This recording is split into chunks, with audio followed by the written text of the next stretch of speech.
Okay, so we're now on episode 2 of redeveloping the Pygame shoot 'em up based on the YouTube series you see behind me. This time we're using C# and Monogame. So what we're doing this time is to introduce enemy sprites. So if I can just shift this across to the middle here, I'll show you what we're doing. By starting this off, it will appear probably on the other screen. Yes, it does. So we'll drag that across. So this is really simple. We've just got the green rectangle, which you can control with the left and right keys, and these falling red rectangles, which are representing the enemies. There's no collision detection. There's no bullets. This is just kind of the next stage. So let's show you how that's all working. Now, the first thing we're adding is a new class, which is the mob class. So this is not a static class, this is a genuine class from which we can make mob objects. So this one has a constructor. Let me just increase the size of the text there. There we go. Here's the constructor, which is to make each mob, and we're passing the width, height and color.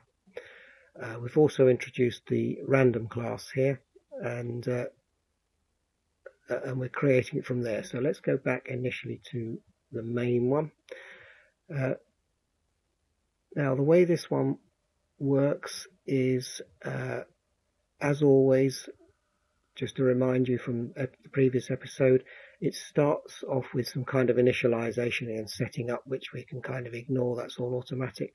Then it loads the content. So this is where you give it your things that you want to draw on screen. Then 60 times a second it will update and then draw those objects. So if we have a look at the load content, what we've done here is to create a list called mobs. So the list is defined up here, private list mobs of type mob. If you're coming here from Python and you're not familiar with C#, it's kind of uses the same principles, but everything is far more specific. We can have a list, and you have to define what your list is of. Unlike Python, you can't have a list with different data types inside it. It has to be of one specific data type, but that data type can be a self-made object. So we've got a list of mobs here, and then down in our load content, we're running. We initialize the list by making an empty list, and then running a simple for loop which starts off at 0 and ends up at 7. So we're then creating 8 items in our mob list by adding a new item each time, and the item we want to add is a new mob. So this will create every time this loop runs, it will create a new mob of width 30, height 40, and in color red, and that's what produces our red rectangles.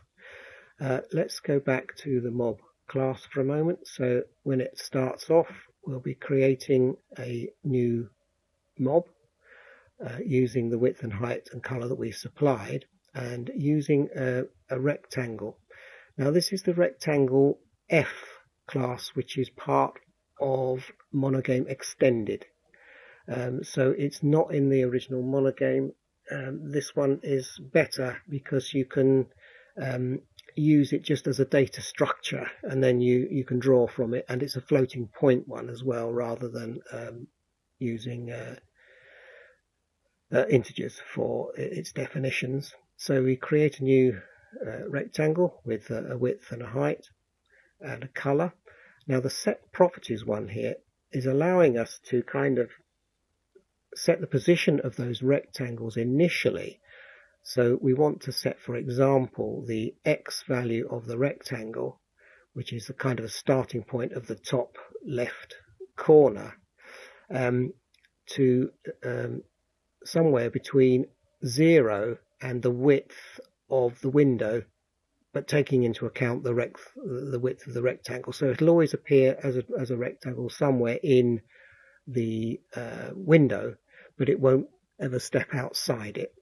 Then the rectangle Y position, we're starting it somewhere between -150 and -50 above the window. So Y is naught, top of the window, so it's kind of off the window at the top and drops down, so that it doesn't spawn on screen. It spawns off and then drifts downwards. We've got two speeds. We've got the speed in the Y direction, so that's the up and down, and I've set that between a random value between 50 and 300. And then we've got an X value, which I've set as a random value between -50 and 50. So it means they can either swing sort of like that across the from top right down to the bottom, or from top left down to the bottom, depending on the value of this X speed. The update and draw functions are kind of replicating what's in the main file here. So we've got our overridden update function, which is provided by Monogame, and then in here I've got a new function called check mob player collisions, and we're passing that the state of the keyboard and the delta time. And so the check mob player collisions here will first of all update the player as we did before, and then it will go through each of the mobs and update those in turn. So our mob update will just simply change the X and Y positions by using delta time and the speeds that we set up here. If that rectangle goes off the bottom of the screen, off the left hand of the screen, or off the right side of the screen, it's simply reset by calling set properties, and it changes it all back to these values up here. And then to draw it, we're using the Monogame extended fill rectangle, which will draw a filled rectangle. If you don't use Monogame extended, it is a complete pain to get a filled rectangle. You have to kind of fill up a rectangle with a huge array of coloured dots. I'm not even going to go into it. It's just a complete pain. This is really easy, so that's why it's good to use the Monogame extended, because you've got this filled rectangle, which is a breeze, and it's just the same as the Love2D draw rectangle. So it's really good. Okay, so that's got the that class running. Let's just check if there was anything else we were doing down here that was different. No, we've loaded it in. We've got this new update function here, and then to draw them, again we're drawing the player, and then we are again running through a loop to see how many mobs there are. You'll notice I'm doing it in reverse. So we're starting with the value of I as the number of mobs -1, and then we're going downwards, checking whether I is greater than or equal to 0 by using I minus. So we're actually kind of running through the loop backwards. Doesn't really matter. I was doing that on the draw simply because I was doing something similar on the update. So it really doesn't matter. You could draw them in the more normal fashion, but it's important with the updates that we do that loop count backwards, because if we're going to delete or move or do something with the mobs, it's always better to, especially if you're deleting from a list, to work backwards so you don't get running into trouble because the number of elements in the list is changing because you're deleting them. So anyway, that's beside the point. So that's what we're doing here. Just to show you that we can make some changes here. If we go to the mob and we've got these values set here, if I just run that again, just to remind you of the speed. So there they are, dropping at quite reasonable speed. I think that's quite acceptable. but we could, for example, change that to speed Y maybe between 150 and 600. Let's just see what that does now.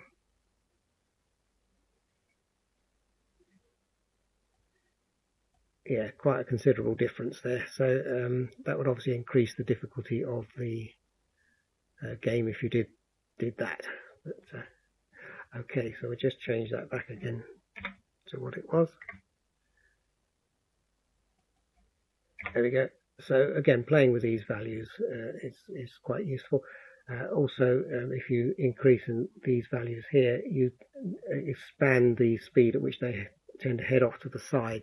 But I think that works out at about right for this game. It keeps it kind of looking good and working well.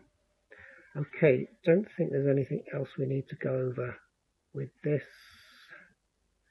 No, that's all. Okay, so next time we'll be doing covering the collisions and also introducing bullets, so that the mobs are dropping down, the bullets are going up, and we'll show you how we can get all that working together. Still, again, using simple rectangles. We're not introducing graphics at this stage.